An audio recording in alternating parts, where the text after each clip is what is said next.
ना कहीं अगर ये लोग मुझ पे आरोप लगाते हैं कि राजनीतिक आदमी है, ये बीजेपी का गुंडा है, ये कुछ भी मुझ पे बोलते हैं, तो भाई ये लोग भी तो बीजेपी के लिए काम करते हैं। ये लोग कहीं बाहर के थोड़ी ना है। आप इनकी प्रोफाइल चेक करिए, ये भी तो बीजेपी के लोग हैं। सैनिक संगठन कई नाम के हैं, अंदर से उनको राजनीतिक संरक्षण होता है, और जब पिट जाते हैं, मार खा लेते हैं, जब कोई बचाने वाला पुलिस हाथ नहीं पकड़ती है, कोई भी सामने नहीं आता है। देखिए, नेता कभी सामने नहीं आएगा। नेता के लिए गुंडा माफिया और आप सभी वोट बैंक ही हैं, बल्कि गुंडे माफिया अच्छा वोट बैंक है। काम के लिए आपको प्रशासनिक अधिकारी और मिलाप के अधिकारियों और राजनेताओं के पास जाना पड़ सकता है, लेकिन क्या पूर्ण रूप से हम किसी के गुलाम हैं? क्या सैनिक अभी भी इस अंधविश्वास में तो नहीं जी रहा कि रिटायर होने के बाद भी कोई मेरा एसीआर भरेगा? ऐसा तो नहीं है। जय हिंद, नमस्कार, वंदे मातरम। मैं हूं के.एस. परिहार। सैनिकों के अधिकार, सम्मान और जो उनके साथ मारपीट हुई, ज्यादतियां होती है देहरादून में, जो मुख्यमंत्री आवास कूच का आपने वीडियोज देखा, तो अब तक 11 आरोपियों को गिरफ्तार कर लिया गया, जिसमें आशीष रांगड़ मुख्य अभियुक्त, जो जिनको कहा जाता है कि ये आशीष रांगड़ बीजेपी का आदमी है, राजनीतिक बैकग्राउंड वाला है। तो उसका भी खुद आरोप ये है कि जो दूसरी पार्टी है डोभाल जी वाली, जिनके बेटे के साथ मारपीट हुई, तो वो भी राजनीतिक पार्टी वाले ही हैं, ऐसा आशीष रांगड़ स्वयं कह रहा, और वो यह भी धमकी दे रहा है कि मैं सब पर मानहानि का केस भी करूंगा, जीरो से शुरुआत करूंगा, फिर से ऊंचाई पर जाऊंगा। तो भाई ठीक है, भाई के आदमी है, संरक्षण है, बरद हस्त है, कुछ भी कर सकते हैं, जीरो से हीरो बन सकते हैं, हीरो से। लेकिन यदि सैनिकों और उनके परिवारों पर हाथ डाला तो वापस आपको जीरो बना दिया जाएगा। कहीं ना कहीं अगर ये लोग मुझ पे आरोप लगाते हैं कि राजनीतिक आदमी है, ये बीजेपी का गुंडा है, ये कुछ भी मुझ पे बोलते हैं, तो भाई ये लोग भी तो बीजेपी के लिए काम करते हैं। ये लोग कहीं बाहर के थोड़ी ना है। आप इनकी प्रोफाइल चेक करिए, ये भी तो बीजेपी के लोग हैं। वो चाहते हैं इसको खत्म कर दिया जाए, इसकी राजनीति हटा दी जाए, इसको ध्वस्त कर दिया जाए। पर मैं एक चीज आप लोगों के सामने कहना चाहूंगा कि आप जितना मर्जी प्रयास कर लीजिए, आपने मुझे भले ऊपर से नीचे गिरवा दिया हो, पर मैं दोबारा जीरो से शुरू करके अपने काम को करूंगा और ये सिद्ध करूंगा कि मैं गलत नहीं हूं। सब कुछ भ्रम फैलाया जा रहा है, और जितने ये लोग जो चीजें डाल रहे हैं, कर रहे हैं, सब पे मानहानि का केस ठोकूंगा। जिस चीज को आपने लिख रखा है ना, उस चीज को आप प्रूव करोगे। और जितने भी पेज है, मेरा आप सभी से निवेदन है कि आप लोग ये मेरा पक्ष भी अपने पेज में चलाइए। क्या कानून सबके लिए देश में बराबर है?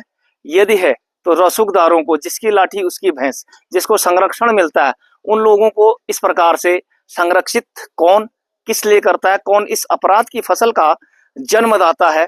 क्या गुंडे माफिया, रेत माफिया, भू माफिया, तस्करों और रांगड़, अग्रवाल, छाबड़ा, दीक्षित जो भी हैं, क्या उनका उत्तराखंड में प्रभाव इतना अधिक है कि सरकार में उनकी ऊंची कुर्सी तक पहुंच है? क्या जब उत्तराखंड का निर्माण हुआ 2000 में से लेकर आज 2025 का दौर है, 25 सालों में किस कॉन्सेप्ट के आधार पर एक शांति प्रिय देवभूमि, एक विशेष आइडियल, एक अच्छा देवभूमि, शिवभूमि, भुला कहते हैं ना, म्यार भुला, म्यार दीदा, तो इस प्रकार से जो एक विशेष कल्चरल, एक विशेष सभ्यता, संस्कृति, सोच के लोगों का उत्तराखंड, क्या वो बन पाया है?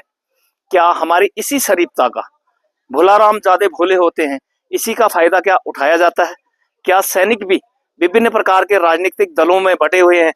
क्या कुछ सैनिक संगठन सिर्फ दिखाने के हैं और ये संगठन वो संगठन, लेकिन वास्तव में अंदर जाकर वो राजनीति परस्त तो नहीं है? इसीलिए बार बार इस प्रकार के आरोप भी लगते हैं। क्या हम पूर्ण रूप से सैनिक हैं भी नहीं या नहीं? और जहां तक राजनीतिक संरक्षण और भाई का आदमी कहते हैं ना, जो भाई के आदमी होते हैं, ताकि हर एक मामले की जड़ में यही बात सामने आती, चाहे ऋषिकेश पर सैनिक पर हुआ हमला हो, या उससे पहले छाबड़ा जी ने एक फोर गढ़वाल के सैनिक पर हमला किया था। बड़े रसूखदार पार्टी के आदमी हैं। इसी प्रकार से हरावाला में एक पुराना केस, सूबेदार रिटायर जेसीओ साहब मानसिंह साहब के घर पर तोड़फोड़ की गई, गाड़ियों के शीशे तोड़े गए। उल्टा उन्हीं पर आजकल पार्टियों की मिली भगत से, पुलिस की मिली भगत से उनको प्रताड़ित और परेशान भी किया जाता है कि आप पर एफआईआर की जाती है, और कि उनका मतलब मानना ये वो सब इसलिए है कि इस फौजी ने थाने में हंगामा करवाया। सैनिक जो कि अपनी पूरी सर्विस अपनी जिंदगी को सेना में काट देता है और जब वो घर आता है तो वो खुद सुरक्षित नहीं है। मान साहब कैमरा पकड़ पहले बाहरियों के हाथों पिछले साल आप पिटे, उल्टा उनका प्रशासन और नेताओं तक नहीं पहुंचे, उन्होंने उल्टा आप पर केस किया आपको उल्टा घुमा रहे हैं। इसके बाद फिर विक्रम साहब पिटे, कई फौजी पिट चुके हैं। तो क्या हम लोगों को स्पेसिफिक उत्तराखंडियों को बाहर वाले टारगेट को कर रहे हैं? सर ये जो उत्तराखंड सरकार बनी है ये हमारे लिए बनाई थी, हमने बना लिए थे, लेकिन आज ये हमारे नेता ऐसे चोर हो गए जो विदेशियों को वोट के खातिर अपने उत्तराखंड में बसा रहे हैं और हमारे कोई सुनवाई नहीं है। आज मेरे केस को 2 साल पूरे होने वाले हैं, अभी तक उस पर कोई सुनवाई नहीं हुई। मैं कल भी थाना गया था, 13 दिसंबर को इन्होंने मेरा केस आगे कोर्ट में फॉरवर्ड कर रखा है। अभी कोर्ट में न जाने कितने साल लगेंगे इसकी कोई वो नहीं है। इसलिए हम लोग आप शॉर्ट में बताए, आपका पुलिस प्रशासन उस बात का बदला तो नहीं ले रही कि हमने थाना घेरा था, क्या सहयोग कर रहे हैं ये बताओ। कोई बदलाव लिया, जिस भी थाने में मैं गया उन्होंने बोला इस फौजी ने पुलिस थाने में हंगामा कराया तो मेरे को ये सुनाया गया, ले रहे हैं। ये नेगेटिव ले रहे हैं। तो आप मुझे बताइए आपकी बारी पिटने की कब आ रही है? निश्चित तौर पर बहुत जबरदस्त सवाल आपने पूछा कि आपके पिटने की बारी कब आ रही है, और मैं इंतजार कर रहा हूँ। हकीकत मानिए, यकीन मानिए, क्योंकि हम एकजुट नहीं है, एकमुठ नहीं है। जी, वो औरंगजेब वाला सवाल है ना, पहाड़ों में भागे थे, उनके हाथी घोड़े की सेना थी, पैदल बहुत कम थी। अब बुग्याल तक सड़क है महाराज, आपने हाथ में रुद्राक्ष बांध रखा है, इस बार कहाँ भागोगे? देखिए, उस समय का औरंगजेब था, लेकिन आज भी मुझे लगता है कि इस राज्य में वही प्रशासन की परिणति आ रही है। अब प्रशासन औरंगजेब नहीं बन गई?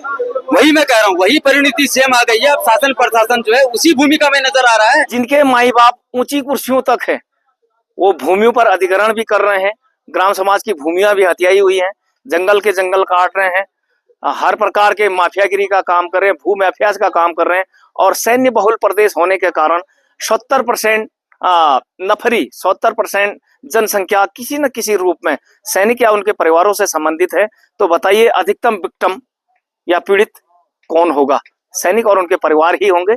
इसके लिए एक बड़ी लड़ाई की जरूरत है, क्योंकि गंगा ऊपर से नीचे तक काफी मैली है और राजनीति में वैसे भी गुंडा माफिया और बाबाओं का वर्चस्व कहते हैं कि ऊंची कुर्सी तक होता है। इसलिए भी यह जरूरी है कि क्या उत्तराखंड के पूर्व सैनिक जागरूक होंगे, क्या वो इस नई पहल को एक नई दिशा देने में और उत्तराखंड को सही डायरेक्शन में, सही दिशा में एक बेसिक सिस्टम पर लाने के लिए, धरातल पर लाने के लिए और भ्रष्टाचार के विरुद्ध कितने कामयाब होंगे? अक्सर होता यह है कि जैसा मैं कह रहा हूं, सैनिक संगठन कई नाम के हैं, अंदर से उनको राजनीतिक संरक्षण होता है और जब पिट जाते हैं, मार खा लेते हैं, जब कोई बचाने वाला पुलिस हाथ नहीं पकड़ती है, कोई भी सामने नहीं आता है। देखिए, नेता कभी सामने नहीं आएगा। नेता के लिए गुंडा माफिया और आप सभी वोट बैंक ही हैं, बल्कि गुंडे माफिया अच्छा वोट बैंक है, इसलिए वो आपकी मदद नहीं करेंगे। मदद के लिए आखिर में गौरव सेनानी संगठन, जिसका मैं प्रवक्ता भी हूं, उनके पास आते हैं कि ठीक है, अब चलिए गौरव सेनानी हमारी मदद करेगी। लेकिन आपको एक चीज बताऊं, क्या हम कभी सैनिक रहे भी हैं? क्या हमारी छवि सैनिकों जैसी है? क्या सबसे पहले पूर्व सैनिक बनिए, सैनिक परिवारों का बनिए, पहले हम पार्टी और कार्यकर्ता पहले बन जाते कि मेरी गली में लाइट लगा देंगे, उधर ये कर देंगे, किसी से मैं सड़क बनवा लूंगा, विधायक जी से मिलाप कर लूंगा, ऊपर जी से मिलाप करूंगा। वो चीजें तो ठीक है, एज ए प्रोटोकॉल और एज ए काम के लिए आपको प्रशासनिक अधिकारी और मिलाप के अधिकारियों और राजनेताओं के पास जाना पड़ सकता है। लेकिन क्या पूर्ण रूप से हम किसी के गुलाम हैं? क्या सैनिक अभी भी इस अंधविश्वास में तो नहीं जी रहा कि रिटायर होने के बाद भी कोई मेरा एसीआर भरेगा? ऐसा तो नहीं है, ऐसा होना भी नहीं चाहिए। और इसलिए यदि परिवर्तन चाहते हैं तो अच्छे सैनिक दलों का साथ दे, गौरव सेनानियों का साथ दे और सबसे पहले संविधान के दायरे में रहकर अपने सभी प्रकार के अधिकारों की मांग देश से लेकर प्रदेश तक करें। हम सब आपके साथ हैं। और इस संदर्भ में आप सभी की क्या राय है और किस प्रकार से सैनिक एकता, पारिवारिक एकता और उत्तराखंड की एकता और देश की एकता बनी रहे, उसके लिए आप क्या प्रयास कर सकते हैं? वीडियो के कमेंट सेक्शन में अपने कमेंट्स जरूर दें और बने रहें परिहार विजय पथ के साथ। जय हिंद, नमस्कार, वंदे मातरम।